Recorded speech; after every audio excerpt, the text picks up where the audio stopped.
धर्म जिज्ञासु भाइयों और बहनों, अरिहंत भगवंत के तीर्थंकर परमात्माओं के 5 कल्याणक होते हैं। कल्याणक कल्याणकारी होते हैं, सकल जीवों के उद्धार के वे कारक होते हैं। तीर्थंकर परमात्माओं के जीवन से संबंधित 5 घटनाओं को, 5 बड़े प्रसंगों को कल्याणक कहा जाता है। माता के गर्भ में अवतरित होना जीवन कल्याणक है। इस धरा पर जन्म लेना वो जन्म कल्याणक है। पंच महाव्रत धारण करते हुए दीक्षा अंगीकार करना वो दीक्षा कल्याणक है। 4 घाती कर्मों का क्षय होने पर केवल ज्ञान होता है। तीर्थंकर परमात्माओं को वे अरिहंत बनते हैं, वो केवल ज्ञान कल्याणक है। घाती अघाती सभी कर्मों का क्षय करके निर्वाण को प्राप्त होना, अष्ट कर्म रहित बन जाना, सदा सदा के लिए दुनिया से मुक्त हो जाना, वो निर्वाण कल्याणक है। उसे मोक्ष कल्याणक भी कहा जा सकता है। ये 5 घटनाएं अत्यंत महत्वपूर्ण होती हैं। ये घटना प्रसंग जब बनते हैं तो पूरे विश्व में, पूरे ब्रह्मांड में भौगोलिक परिवर्तन होता है। इसीलिए वे हर जीव को असर करते हैं। वो परिवर्तन, वो वातावरण का बदलाव, उस जमाने के, उस समय के उन घटनाओं के वे शुभ्र परमाणु हर जीव को स्पर्श करते हैं। शास्त्रों में लिखा है, कल्याण की जब घटनाएं आकार लेती है तब मनुष्य को तो सुख मिलता ही है, पशु पक्षियों को भी सुख मिलता है। क्षण भर के लिए नरक के जीवों को भी सुख की अनुभूति होती है। जो निरंतर कंटिन्यू सतत दुख भुगत रहे होते हैं, उन्हें भी क्षण भर के लिए सुख की अनुभूति होती है। ये घटना प्रसंग पवित्रतम आत्माओं से संबंधित है। ये उनके पुण्य, उनके प्रभाव, उनके सत्व, उनकी वैसे सामर्थ्य वाली स्थिति की बदौलत है। और इसीलिए तीर्थंकर परमात्माओं का जन्म, दीक्षा, केवल ज्ञान और निर्वाण महानतम उपलब्धियां हैं, हम सब के लिए पूजनीय हैं। कल चैत्र सुदी द्वितीय त्रयोदशी, दूसरी तेरस, 4 अप्रैल मंगलवार को 24वें तीर्थंकर, हम सबके कल्याण के कारक, जगत के समर्थ सार्थवाह, सभी जीवों के उद्धारक, अहिंसा की प्रतिमूर्ति, क्षमा के भंडार, सर्व गुणों से संपन्न, सर्व दोषों से रहित भगवान महावीर स्वामी का 2622वां जन्म कल्याणक है। यानी आज से 2621 साल पहले परमात्मा महावीर का इस दुनिया में आगमन हुआ था। बहुत लंबा अंतराल बीता। प्रभु के वचनों के आधार पर चलते हुए उनके साधुओं और साधियों ने, उनके श्रावक और श्राविकाओं ने जगत के उद्धार के लिए, आत्मा की साधना के लिए, परम कल्याण के लिए, दुख मुक्ति के लिए, कर्म निर्जरा के लिए बहुत साधनाएं की, बहुत कार्य किए। उज्जवल है जैन इतिहास 2500 साल का। भगवान महावीर के बाद का समय भी कई संघर्षों से गुजरा, लेकिन अद्भुत रहा। ऐसे भगवान महावीर के जन्म कल्याण को सभी लोगों को उत्साहपूर्वक मनवाना चाहिए। वैसे महावीर मात्र जैनों के नहीं थे, महावीर सभी के थे, हर आत्मा के थे। कोई तीर्थंकर, कोई अरिहंत किसी जाति के नहीं होते, किसी वर्ग के नहीं होते, किसी भाषा के नहीं होते, पर्टिकुलर किसी समुदाय के नहीं होते। वे सबके होते हैं, वे सबके उद्धार का काम करते हैं। वे हर आत्मा के लिए अच्छा सोचते हैं। वे सभी जीवों को सही मार्ग पर लाने का प्रयत्न करते हैं। इसके लिए वे कष्ट सहते हैं, परिश्रम झेलते हैं, उपसर्गों को भी झेलते हैं, दूर दराज के इलाकों तक विहार करते हैं और भली जीवों के कल्याण के लिए वे समोसन में बैठ करके बहुत सुंदर आत्म तत्व का प्रकाशन करते हैं, तत्वों का प्रकाशन करते हैं।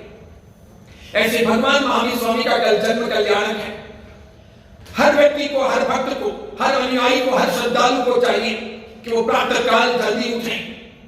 जो कभी पूजा न करते हो उन्हें भी कल पूजा रचानी है। अपने घर के द्वार पर मंगल भावों के साथ में तोरण लगाना है। सवेरे और शाम अपने घर के बाहर एक रंगोली बनानी है। सवेरे और शाम 5 दीपक या 1 दीपक 5 ज्ञान के प्रतीक के तौर पर प्रकट करना है। कामना करनी है कि दीपक ज्ञान का द्योतक है। बस इस दीपक प्रज्वलन के साथ में मेरे और मेरे परिवार के जीवन में सब में ज्ञान व्याप्त बने, हम अज्ञान से मुक्त बने, ऐसी कामना करनी है। सब परिवार मिलकर के दीप प्रज्वलन कीजिएगा, मंगल कामना कीजिएगा, तोरण लगाइएगा और इस प्रकार इन मंगल कामनाओं से आप मानेंगे कल्याणक की घटना की स्मृति में, कल्याणक के प्रसंग पर अशुभ तत्व अपने घर से निवारित होते हैं, सकारात्मक शक्तियों का और सात्विक शक्तियों का घर में आगमन होता है। हम बहुत फांफे मारते इधर उधर घूमते हैं, भटकते हैं कि मेरा अच्छा हो, मेरा भला हो, मेरा शुभ हो, मेरा अमंगल ना हो, मेरे घर में दुर्घटना ना हो, बीमारी ना हो। लेकिन जब अच्छे योग आते हैं, अच्छा समय आता है, तो हमारी मानसिक वैचारिक तैयारी नहीं होती। कल का दिन महत्वपूर्ण है, कल ये तैयारी रखिए, मन से भर जाइए, भावों से ओतप्रोत बनिए, भगवान महावीर को प्रतिपल याद कीजिए। कल अधिक से अधिक भगवान की पूजा रचानी चाहिए, मंत्र जाप करने चाहिए, आराधन करना चाहिए, हो सके तो आयन करना चाहिए। रथ यात्रा का आयोजन हो तो रथ यात्रा के आयोजन में अवश्य में जाना चाहिए, समय पर पहुंचना चाहिए। मात्र नाश्ते में या शैवास्तरी में खड़े नहीं रहना चाहिए, पहले रथ यात्रा में सम्मिलित होना चाहिए, हमारी अपनी भूमिका ठीक तरीके से अदा करनी चाहिए। और उसी प्रकार कोई आरती हो, अन्य कोई छोटा बड़ा अनुष्ठान हो, उन सब में भी भाग लेना चाहिए। अपने यहाँ कल प्रातः काल अल्पाहार का आयोजन है 7:30 बजे, 8:30 बजे भव्य रथ यात्रा का आयोजन होगा। रथनुमा एक बहुत अच्छा वाहन त्रिचुरापल्ली से आज रात को यहाँ पहुंच रहा है, उसमें परमात्मा विराजित किए जाएंगे। उसके बाद में रथ यात्रा के पश्चात यहाँ उपासने में धर्म सभा होगी, भगवान महावीर स्वामी के जीवन चरित्र पर सुंदर प्रवचन होगा। भगवान के गुणों पर, भगवान के सत्व पर, भगवान की खासियतों पर हम चिंतन मंथन करेंगे कि कैसे थे हमारे प्रभु। उसके बाद में प्रवचन पूरा हो जाने के बाद में भगवान महावीर स्वामी के जीवन चरित्र पर प्रश्नोत्तरी होगी। वो इनामी क्विज कॉन्टेस्ट है, हर व्यक्ति को उसमें भाग लेना है। उसके लिए आपके पास में 24 घंटे हैं, भले इंटरनेट से, गूगल से या किताब हाथ में लेकर भगवान महावीर के जीवन चरित्र को जरा देख लीजिए, घटना प्रसंगों को देख लीजिए, उसी में से कोई ना कोई प्रश्न आएगा, आप भी उसमें भाग ले सकेंगे।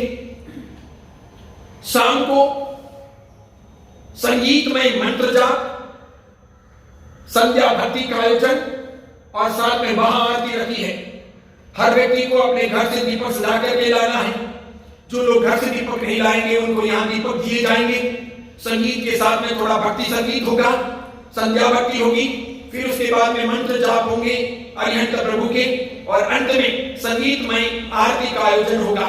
सभी लोगों को सभी कार्यक्रमों में भाग लेना है, बुज़दिल नहीं बनना है, कमजोर नहीं रहना है। कमाना तो 12 मास है, संसार के कामों में हम बढ़ चढ़ करके भाग लेते हैं। आध्यात्मिक उन्नति के लिए अपने आराध्य भगवान के आयोजन में तन मन धन से लाभ लेना अत्यंत जरूरी होता है। जो व्यक्ति अपनी मूर्छा को नहीं त्यागता, भगवान के प्रति समर्पण की भूमिका नहीं अपनाता, पूरी श्रद्धा और भक्ति के साथ में आराधन नहीं करता, उसके घर में सौभाग्य का सूर्योदय नहीं होता। इसीलिए आध्यात्मिक उन्नति के लिए, धर्म की आराधना के लिए अत्यंत जरूरी है। मैं आशा करता हूँ आप सभी लोग भारत में और भारत के बाहर और अपने यहाँ तीरपुर में बहुत अच्छे तरीके से भगवान महावीर का ये जन्म कल्याण मनाएंगे, भगवान महावीर के नाम में रम जाएंगे। वे परम कल्याण के कारक तीर्थंकर परमात्मा सिर्फ 72 वर्ष की जिंदगी लेकर दुनिया में आए थे। 30 साल का उनका बहुत अद्भुत केवल ज्ञान कल्याण के बाद का कार्यकाल रहा। इन 30 वर्षों में उन्होंने समग्र मानव जाति को परिवेष्टित करने, उसका उद्धार करने का काम किया। महावीर भगवान के उपदेश जन जन तक पहुंचे थे और उस जमाने में भगवान महावीर के सिद्धांत भारत की सरहदों के बाद विदेशों तक पहुंचे थे। ऐसे उल्लेख मिलते हैं कि महावीर भगवान के सिद्धांतों और उनकी बातों को मानने, एप्रिशिएट करने और अपनाने वाले लोगों की संख्या उस जमाने में 40 करोड़ के बाहर निकल गई थी। कैसे महावीर भगवान रहे होंगे, कैसी उनकी क्षमता, कैसी उनकी गरिमा, कैसे गुणों के वे भंडार, कैसी उनकी क्षमापना, कितनी उनकी सहनशीलता, कितना उन्होंने तप किया, दूर दराज के इलाकों तक विहार किया, सबको उन्होंने बोध दिया, अज्ञानियों को भी ज्ञानी बनाने की कोशिश की। ऐसे परमात्मा की पूजा हमें परमात्मा बना सकती है। जैन पूजा पद्धति का यही मानना है कि आप गुणों की पूजा करोगे तो गुण मिलेंगे, महान साधक की पूजा करोगे तो साधक बनोगे। अनंत परमात्मा और तीर्थंकर प्रभु वो ज्ञान के भंडार, उनकी पूजा करने से हमारे भीतर भी ज्ञान प्रकट होते हैं और धीरे धीरे वो आत्मा कल्याण के मार्ग पर आगे बढ़ती है। ये कहते हुए मैं निवेदन करना चाहूंगा, कल आलस को झकझोरना है, समय पर उठना है, दिन भर भगवान महावीर के नाम पर रमे रहना है।